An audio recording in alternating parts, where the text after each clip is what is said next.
Imagina só a cena. Finalzinho do século XVIII, na fronteira super tensa da Amazônia.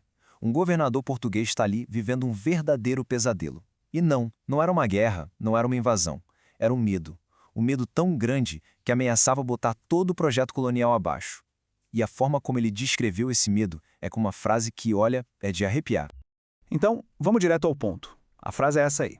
Em 1797, o governador do Grão-Pará, Dom Francisco de Souza Coutinho, escreve isso. Caiena é um exasperado mocambo de negros. Para aí, mocambo exasperado? Isso não é a linguagem que se espera de um burocrata, de um oficial do império. Isso aí é a linguagem do pânico. É a primeira pista, sabe? Para a gente entender a crise que estava tirando o sono dele. E aí que a gente entra na questão principal. O que diabos é um mocambo exasperado? E por que é que a Guiana Francesa ali do lado causava tanto terror? Para a gente sacar isso, a gente tem que ir fundo no maior medo desse governador. Olha, a preocupação dele ia muito, mas muito além de uma briguinha de território com os franceses. O pavor do Coutinho vinha da base de tudo, do pilar que sustentava a colônia portuguesa na Amazônia, e que era também o seu ponto mais fraco, sua maior vulnerabilidade. E tá aí a resposta preto no branco. O perigo de verdade não era um exército inimigo marchando, era um colapso de dentro para fora. O medo era a capitania ficar, nas palavras dele, sem escravos e índios, ou seja, sem a mão de obra forçada que fazia a economia inteira girar. Uma fuga em massa, acabou. Fim de jogo.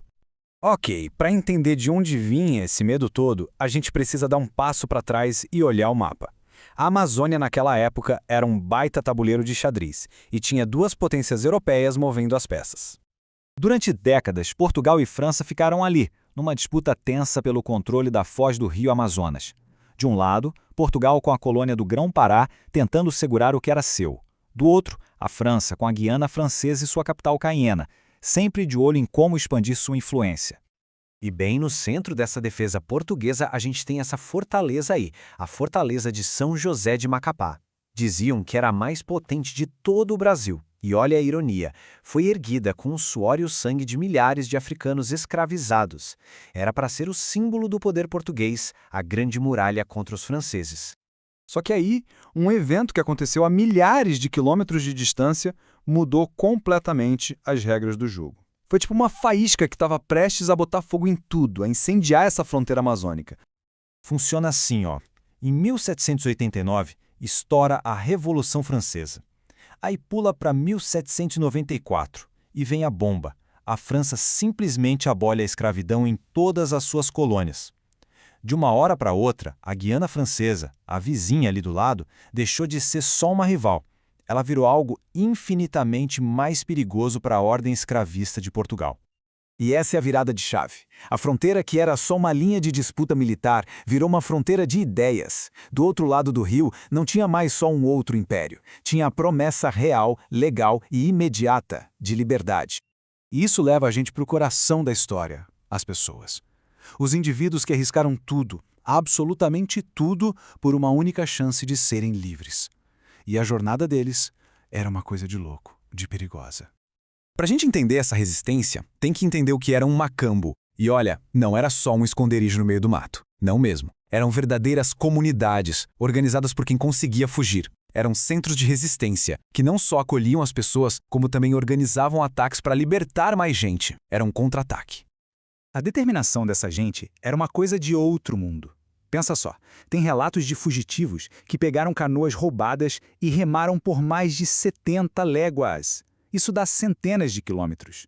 Em mar aberto, enfrentando um oceano perigoso, tudo para chegar na Guiana.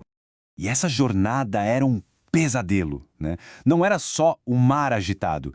Tinha a fome, que era constante, tinha os esquadrões de captura, os capitães do mato enviados para caçar eles, e claro, os perigos da própria selva, como onças. Morrer no caminho era uma possibilidade muito, muito real.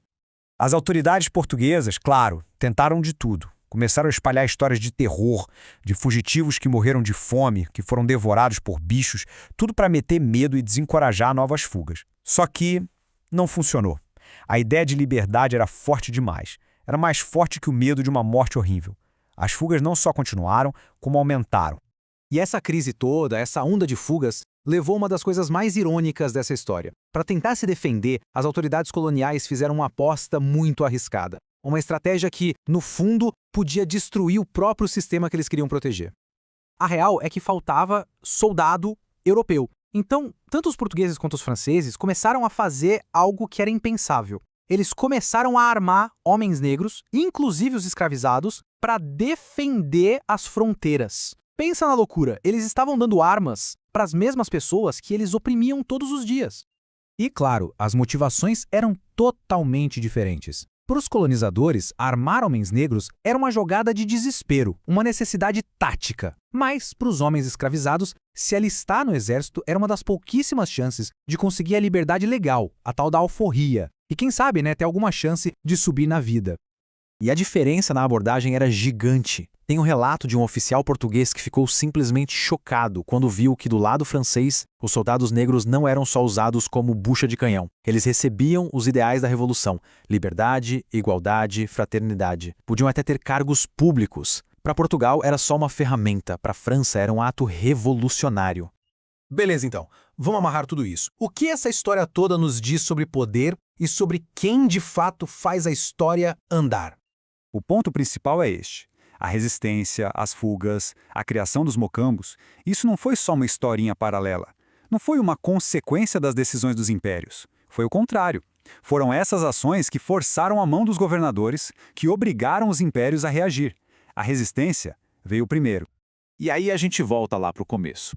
Aquela crise toda que tirava o sono do governador Coutinho, ela não foi criada pelos franceses. Foi criada pela coragem, pela determinação de milhares de pessoas anônimas que simplesmente se recusaram a ser escravas.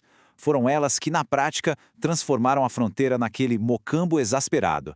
A história, nesse caso, foi escrita de baixo para cima. E isso deixa uma reflexão no ar, né?